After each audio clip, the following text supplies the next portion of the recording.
Hall of Famer CC Sabathia. How's that feel, man? It's still surreal.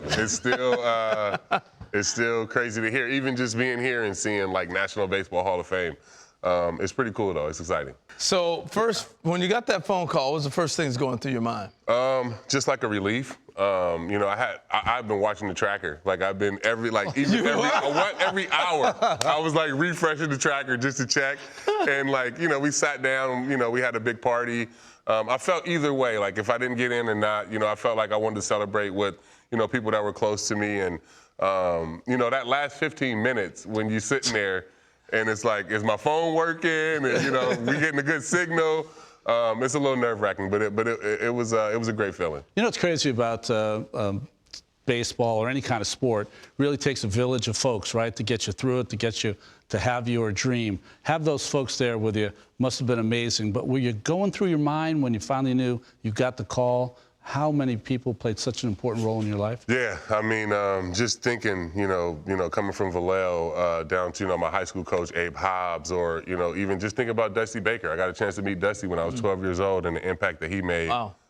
Dave Stewart, you know, 9 years old, meeting him in a Boys and Girls Club. So, so many different interactions, and, you know, I don't think by accident, you know, if I'm looking back, you know, at my life. So it's pretty cool to sit back and reflect and think about all the different people that had an impact and you know, the way they, you know, changed the course of your life. So Hall of Fame induction day, I did a breakdown on you, swinging the bat, hitting a home run, and a split. After I watched it a few times when I was getting ready, and I went, he finishes like Griffey. He's walking, watching balls. I mean, growing up in the 90s, being a left-handed hitter, he was the swing that you wanted to emulate. So, yeah, I mean that finish, of course, but I couldn't get my elbow up there. I couldn't get to the fastball with my elbow that high. Were you able to replicate the Dave Stewart stare? Because that was really important to intimidate the hitters. Oh yeah, absolutely. Just, you know, staring down over the glove and you know, just the intensity that he pitched with.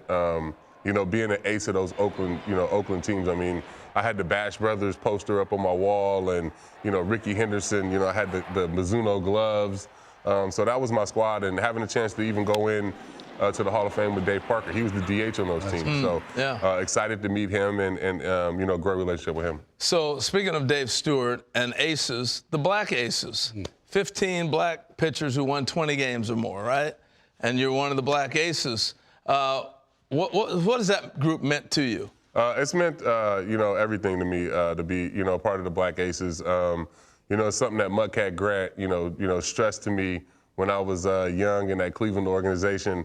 Can you give me a little Mudcat? What did he say? You know what I'm saying? He was just, you know, he was always, you know, just adamant about me, you know, remaining the starting pitcher.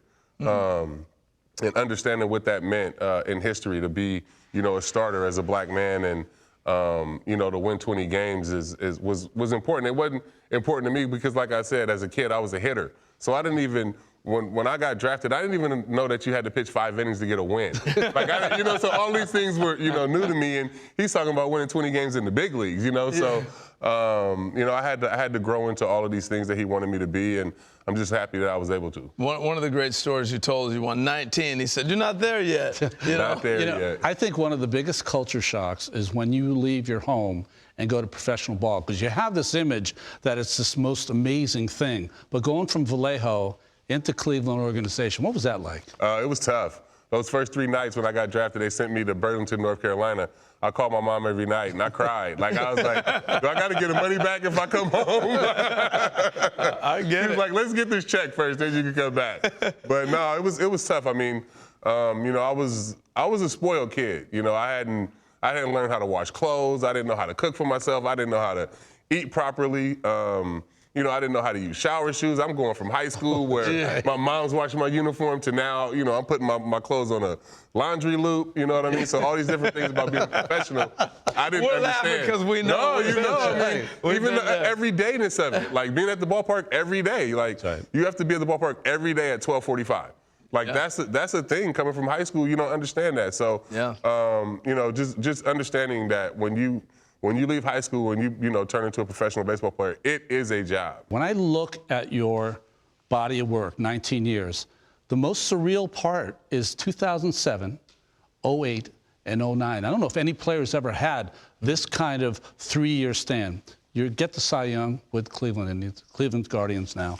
And then the next year, you're traded, because you're going to be a free agent, to Milwaukee. You put them on your back, did something that no pitcher probably will ever do. Yeah. Pitching on 3 days rest, you win 11 times in 17 games.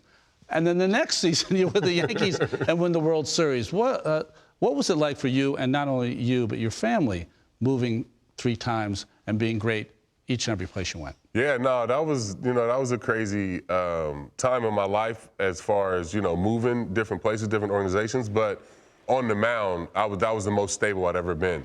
And it was the second half of 2006, really. Carl Willis again. Yeah. We go into the bullpen in Oakland. I'm trying to find a out pitch. I need, because I'm throwing like a big loopy curveball at the time. And when I get the 2 strikes, I don't have anything to put a guy away. So we were going to the bullpen to learn a cutter. And I come out of that bullpen session with this 82, 83 mile an hour slider that I'm like, oh, this thing is awesome. So we go from Oakland, we go to Seattle the next start. I take it into the game. Ichiro, I get the 0-2, Ichiro hit it off the window. So I'm like, oh no, that's just Ichi. So I'm getting outs with it and getting outs with it. His next at bat, he comes up, I throw it to him first pitch, he hits it out again. Oh my goodness. But that was, the beginning of, that run where the next year I win the Cy Young, because I have an out pitch now. And then I get to Milwaukee and, go on that great run because, we had so much fun. We had, that clubhouse was so good. And, then I had a chance to come to New York and win a World Series. But, yeah, it was chaotic off the field and moving around. And, I have to give a lot of credit to my wife, Amber. We had our 3rd child all through in the middle and all that stuff. But on the mound, that was the most stable I'd ever felt. So let's wrap it up with this. You started off talking about you were following the tracker, which I can't even imagine. Everybody, if anybody tells you they're not following the tracker, they're lying. I'm telling you right now, everybody's following the tracker. You and I were close. We didn't follow the tracker. No, we didn't get there. So I want to finish with this. You started working on the speech yet? You got to be thinking about that at least, right? I have not started working on the speech, and if anybody knows me, they know that I don't like standing up and talking in front of people. My hand's getting sweaty right now just thinking about it. So it's going to take me a while to, one, I want to get the speech done so I can practice it, because I get super emotional. I cry at everything, so I know I'll cry at the podium, but hopefully I can get through it and make everybody proud. Man, we're proud of you, man. So proud. Thank you. Awesome. It's been so fun. Congratulations. Well done. Well deserved.